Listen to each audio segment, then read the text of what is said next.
Cette vidéo de reconstitution présente dans le film No Time for Tears, The Bachmeier Case a refait surface sur internet le 26 décembre 2022 et a de nouveau fait parler d'elle très récemment.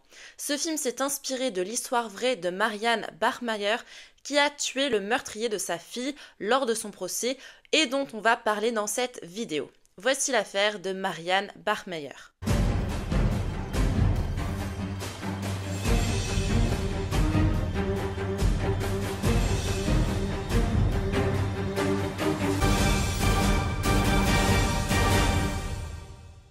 Hello, moi c'est MamanCTD et bienvenue sur ma chaîne dédiée aux affaires criminelles. La vidéo du jour m'a été demandée à plusieurs reprises par plusieurs d'entre vous et en tombant 2 fois par hasard sur la vidéo de reconstitution montrant la sienne de Marianne Bachmeier tuant le meurtrier de sa fille sur TikTok. Oui, parce que ce ne sont pas les vraies images, beaucoup pensent que c'est les vraies images de Marianne tirant sur le meurtrier de sa fille, mais non, elles proviennent bien d'un film. Et donc du coup, je me suis dit que c'était une bonne idée de parler de cette affaire, alors montez le volume et rendez-vous dans l'enfance de Marianne Bachmeier. Marianne Bachmeier est née le 3 juin 1950 dans la ville de Sarstedt en Allemagne. Elle est la fille de réfugiés de Prusse orientale qui n'existent plus à présent, et Marianne ne vivait pas dans un environnement paisible puisque son père, qui était membre de la Waffen-SS pendant la guerre, qui est une branche militaire de la Schutzstaffel, qui est l'une des principales organisations du régime national-socialiste, buvait beaucoup. Il avait tendance à être agressif et passait la plupart de son temps dans des bars. Les parents de Marianne ont ensuite divorcé et la mère de Marianne s'est remariée avec un autre homme qui n'était pas tendre avec sa belle-fille. Et malheureusement pour elle, sa mère se rangera du côté de son nouveau mari et expulsera sa propre fille du domicile familial. À peine 16 ans, Marianne tombera enceinte, elle ira jusqu'au terme mais décidera de mettre ce bébé à l'adoption, ne se sentant pas capable de l'assumer au vu de sa situation. Cette décision était très difficile à prendre pour elle, mais nécessaire pour le bien-être du bébé. 2 ans plus tard, elle tombera de nouveau enceinte d'un homme avec qui elle était en couple, mais ça ne durera pas entre eux. Et durant sa grossesse, elle se fera agresser intimement dans une discothèque. Suite à ces 2 événements, elle décidera une nouvelle fois de mettre ce bébé en adoption. Étant à présent majeure et ayant fini ses études, Marianne devait trouver un emploi et elle commença en tant que serveuse. Puis en 1972, elle commença à travailler dans le bar Tibaza dans la ville de Lübeck. Et elle a commencé une nouvelle relation avec le directeur du nom de Christian Berthold. Elle tombera de nouveau enceinte à l'âge de 22 ans, sa situation s'étant améliorée comparée à ses précédentes grossesses. Elle décide de garder ce bébé, mais malheureusement, Christian n'était pas prêt à s'engager dans une relation sérieuse et encore moins à devenir papa. Alors Marianne élèvera seule la petite Anna, née le 14 novembre 1972. Après cette naissance, Marianne décide de se faire stériliser. Étant mère célibataire, il était très difficile pour elle de s'occuper d'Anna et travailler en même temps, alors elle emmenait sa fille au travail. Marianne comprenait que la situation n'était pas normale pour une enfant, alors elle s'est tournée vers un couple marié pour discuter avec eux de se tourner temporairement vers une famille d'accueil pour Anna, mais ça ne s'est jamais finalisé. Le train de vie de Marianne était éprouvant et avait une vie entre guillemets inversée. La nuit, elle travaillait et le jour, elle dormait. Et c'est durant son sommeil que Anna avait tendance à s'amuser dans la rue. À force de traîner dans la rue, tout le monde la connaissait dans le voisinage car elle était très sociable et parlait beaucoup avec eux. Et parfois, elle jouait avec leurs animaux. Et c'est cet amour pour les animaux qui va malheureusement lui être fatal.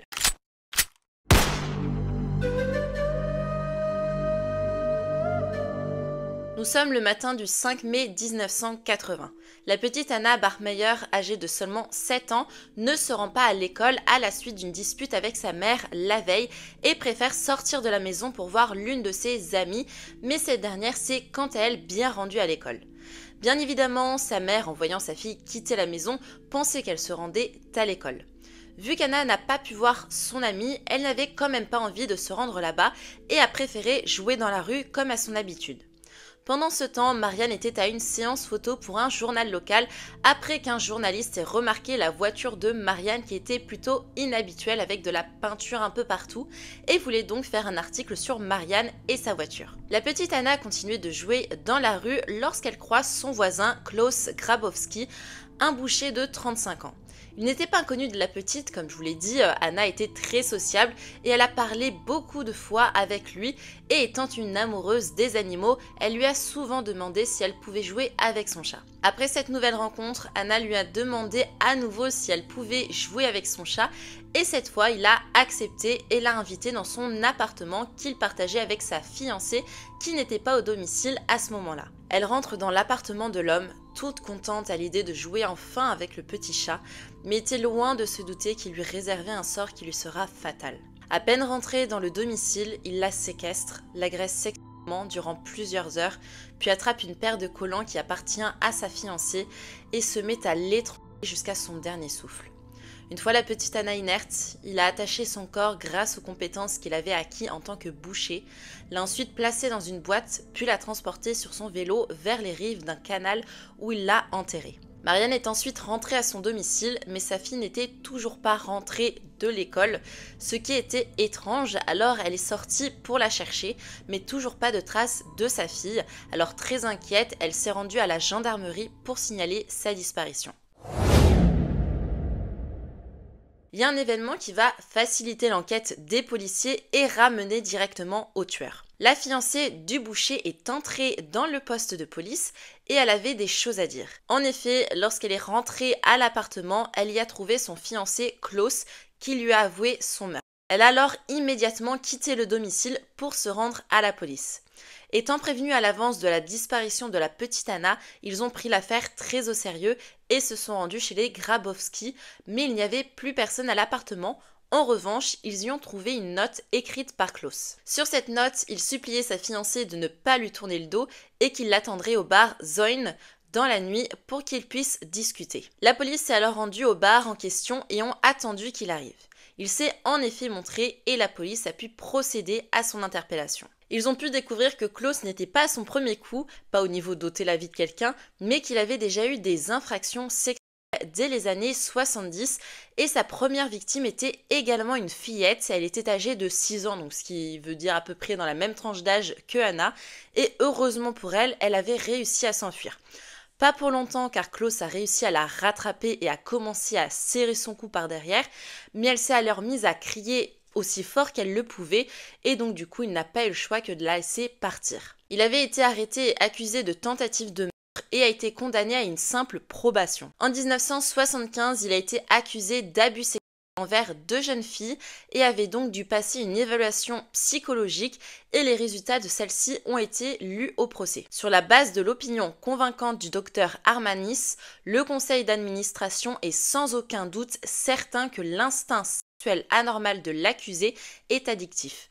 L'accusé était conscient de l'activité non autorisée, mais il était considérablement limité dans sa capacité à la prévenir en raison de sa dépendance. Suite à ça, il a été condamné en 1979 à passer du temps dans un centre de traitement psychologique. On peut voir que ça a été un succès. Mais il faut savoir que dans ce centre, il a été castré. Quick! En fait, c'était une castration chimique qui aurait pour but de diminuer les testostérones d'un délinquant. Mais bon, d'après une sexologue, la castration ne change rien à la libido ou le désir de commettre un crime sexuel. Ce qui va être encore plus énervant, c'est qu'il a échappé à la prison à sa première agression, mais il échappe également à cette deuxième agression, car il faut savoir que la castration chimique était un choix. Donc en fait, il avait le choix de soit de se faire castrer et donc être libre, ou soit de ne pas se faire castrer mais rester en prison. Je pense que vous avez compris du coup qu'il a bel et bien été libéré également. Et devinez ce qu'il a fait 2 ans ensuite, non pas une nouvelle agression, heureusement, mais il s'est rendu chez une neurologue et a demandé un traitement hormonal dans le but d'inverser les conséquences de la castration chimique en prétendant être juste un exhibitionniste. Et le pire, c'est que cette procédure, elle a été approuvée par le tribunal. Donc pour les convaincre, il avait prétendu à des effets secondaires physiques suite à cette castration, que sa vie avait complètement changé, qu'il avait à présent une fiancée et qu'il voulait fonder une famille. Le tribunal l'a malheureusement cru et pour eux, cette castration a été d'un grand succès. Mais que nenni. Et c'est le 18 mars et le 25 avril 1980, soit seulement 10 jours avant le meurtre de Anna, que Klaus recevra des injections de testovéron, recevra des comprimés à prendre à la maison et suivra un psychiatre. Ou du moins le suivi, c'est ce qu'il a prétendu auprès de l'urologue. Maintenant que vous avez un peu plus de connaissances en ce qui concerne du coup son affaire de castration, d'injection, vous serez énervé je pense de savoir que lors de son agression envers la petite Anna, Klaus avait le même niveau de testostérone qu'avant castration. D'ailleurs, Marianne et Christian, donc le père biologique d'Anna, ont d'ailleurs intenté un procès envers cet urologue pour négligence puisque celui-ci n'avait pas vérifié les antécédents criminels de Klaus, mais ça n'a pas abouti car aucune preuve d'une faute n'a pu être trouvée. On retourne au poste de police. Klaus a expliqué aux policiers qu'il n'a jamais eu l'intention de faire du mal à Anna, il nie aussi l'avoir touchée et a prétendu que c'était elle qui avait provoqué l'attaque lorsqu'elle l'aurait menacé de dire à sa mère qu'il l'avait touchée de manière inappropriée s'il ne lui donnait pas de l'argent. Enfin, elle l'a menacé, elle avait que 7 ans. Il a ensuite soi-disant pris peur du fait qu'il pourrait retourner en prison après de telles accusations et que sa fiancée le quitterait.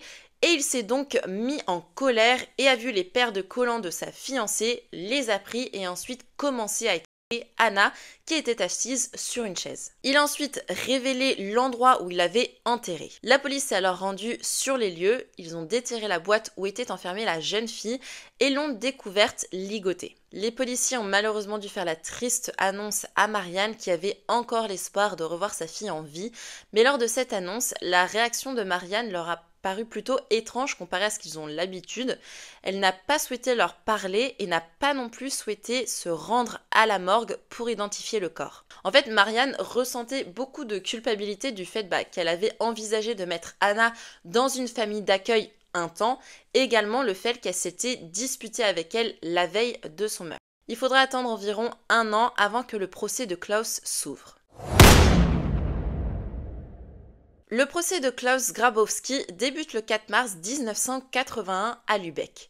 Au cours du premier jour du procès, il y a été retracé la vie d'Anna et de Marianne, disant que la petite n'était pas allée à l'école autant qu'elle le devait et avait grandi principalement dans la rue car sa mère était serveuse la nuit et donc dormait la journée, que c'est durant ces nombreuses fois où elle était dans la rue qu'elle parlait avec Klaus. Durant son procès, Marianne était assise au premier rang, sous un élan de colère d'ailleurs, elle cria à Klaus « Dis quelque chose, espèce de porc !» et Klaus a parlé. Il a raconté à l'audience les derniers instants d'Anna en détail. Il déclara qu'elle était assise sur sa chaise, qu'il s'est approché d'elle par derrière. Ensuite, il a dit à l'audience « J'ai entendu quelque chose sortir de son nez, j'étais fascinée, puis je n'ai plus supporté la vue de son corps. » Vient ensuite le deuxième jour du procès, et durant celui-ci, il y a eu l'urologue qui l'a traité, qui a été appelé à témoigner à la barre. Étant donné du coup qu'il n'était pas au courant du pourquoi Klaus avait été castré, il a cru les dires de Klaus sur le fait que c'était juste un exhibitionniste, mais avait omis de lui dire qu'il avait en réalité agressé 3 petites filles. Il y a ensuite eu un officier de police qui a décrit la scène où le corps d'Anna a été retrouvé. Donc pour rappel, elle a été retrouvée ligotée et enfermée dans une boîte. Nous sommes maintenant au 3e jour du procès. Le vendredi 6 mars, peu de personnes sont dans la salle d'audience. Klaus est entré à l'intérieur de la salle, s'est assis sur le banc des accusés, le dos tourné à la porte d'entrée. Vient au tour de Marianne de rentrer dans la salle. Voyant qu'il n'y a pas encore beaucoup de personnes, ses amis lui proposent d'attendre encore quelques minutes dans le couloir. Alors elle se dirige vers la porte, puis finalement fait demi-tour. Se dirige vers Klaus et rendue à quelques mètres de lui, elle sort un pistolet de calibre 22, le pointe en direction du tueur qui était dos à elle et tire.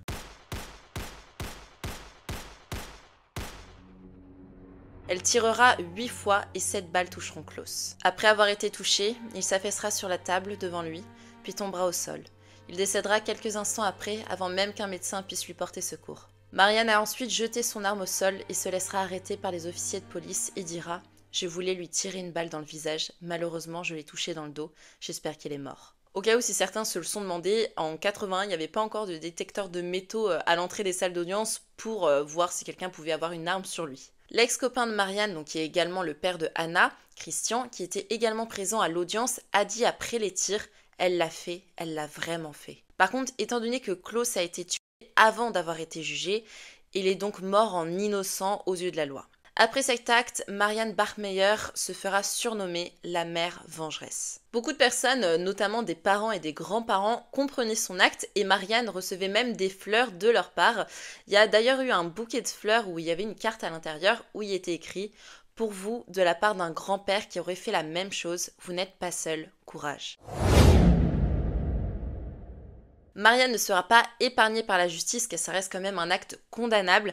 Alors une association de soutien à Marianne a été créée et ils ont reçu divers dons d'une valeur totale de 100 000 Deutsche Marks, qui est l'ancienne monnaie allemande, ce qui correspond à 51 129 € pour payer ses frais de justice. Durant un temps, Marianne était en détention puis a été relâchée, mais sera de nouveau placée en détention le 14 août, de peur qu'elle ne prenne la fuite. Lorsqu'elle était en détention, elle a tenté à 5 reprises de mettre fin à ses jours. Elle sera alors placée dans un centre psychologique jusqu'à l'ouverture de son procès. Normalement, dans une affaire de meurtre, il faut prouver que l'accusé est bien l'auteur du meurtre de la victime, puis ensuite prouver si c'était prémédité ou non, ce qui déterminera la sentence. Mais pour Marianne, il n'y a plus besoin de prouver que c'était bien elle qui avait tué Klaus, enfin vous comprenez pourquoi du coup, mais si son acte était prémédité, et les enquêteurs vont se servir d'un élément que vous n'avez peut-être pas relevé lorsque je vous l'ai dit, mais pour rappel, Christian, donc le père biologique d'Anna, avait dit après qu'elle ait tiré sur Klaus, elle l'a fait. Elle l'a vraiment fait. Ce qui veut donc dire qu'elle avait déjà prévu son acte et que Christian était au courant au vu de sa phrase. Donc déjà là, il y a une forte chance que c'était bien prémédité. Ensuite, prochain élément, après le meurtre de sa fille, Marianne avait acheté une arme à feu, celle utilisée pour tuer Klaus, et s'était entraînée à tirer dans la cave du Tipaza, donc de son bar, d'après certains clients. Ils ont donc posé quelques questions à Marianne à ce sujet, et elle a prétendu avoir acheté l'arme dans le seul but de se défendre car elle se sentait en danger depuis le meurtre de sa fille et que ce n'était aucunement dans le but de commettre un meurtre.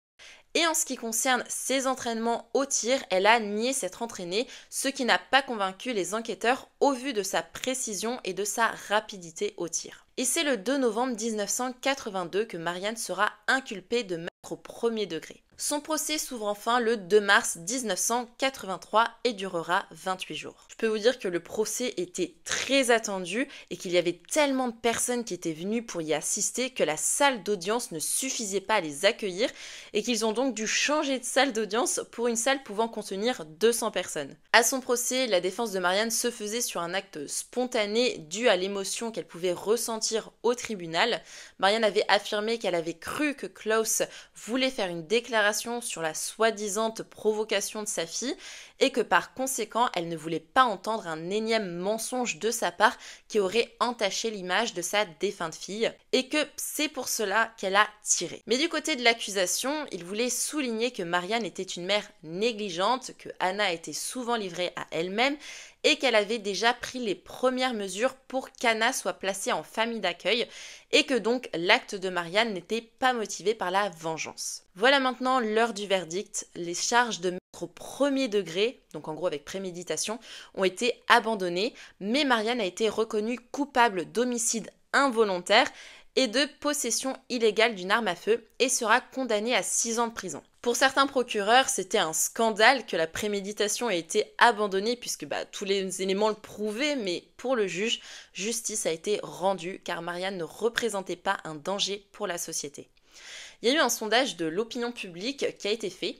28% des citoyens ont estimé que la peine de Marianne était appropriée, 27% l'ont estimée trop sévère, 25% trop légère et 20% n'ont pas su se placer. Et vous, pensez-vous que la peine de Marianne a été appropriée, trop sévère ou trop légère? Dites-le moi dans les commentaires. Marianne a été placée sous surveillance anti-suicide et a passé les 18 premiers mois de son incarcération dans un établissement psychiatrique. Marianne sera libre en juin 1985 et purgera 3 ans au lieu de 6. Elle avait déclaré qu'elle voulait être celle qui punirait Klaus et qu'elle ne voulait pas que ce soit le système judiciaire. Elle a dit ensuite dans une interview qu'elle a eu l'impression de pouvoir respirer de nouveau juste après avoir tué Klaus et dira « Je suis désolée que ce soit arrivé, mais je ne suis pas désolée de sa mort. Je ne peux pas imaginer que j'aurais tiré sur cette personne si elle s'était retournée et avait dit qu'elle était désolée de ce qu'elle avait fait. En réalité, l'acte de Marianne donc n'était bel et bien pas une vengeance, mais elle ne supportait pas qu'il puisse salir sa fille et raconter des mensonges sur elle. À la fin de l'année 1985, Marianne s'est mariée et est allée s'installer à Lagos au Nigeria, mais divorcera ensuite en 90 et partira s'installer à Palerme en Sicile et travaillera comme aide-soignante dans un hospice. Elle se fera malheureusement diagnostiquer d'un cancer du pancréas et rentrera donc en Allemagne. Elle décédera le 17 septembre 1996 à Lübeck, âgée seulement de 46 ans, et sera inhumée dans la même tombe que sa fille, même si elle souhaitait être enterrée à Palerme. C'est la fin de cette vidéo, j'espère que vous l'avez appréciée. Si c'est le cas, mettez un petit like car on a souvent tendance à oublier alors qu'on a pourtant apprécié la vidéo. Dites-moi en commentaire si vous pensez que la peine de Marianne était appropriée, trop sévère ou trop légère, je les lirai. Vous pouvez me suivre sur mes autres réseaux sociaux comme TikTok et Instagram que je vous ai mis en description et je vous mets à l'écran 2 autres de mes vidéos si vous ne savez pas quoi regarder après celle-ci. Moi je vous dis à la prochaine pour une nouvelle vidéo sur une affaire criminelle. Ciao!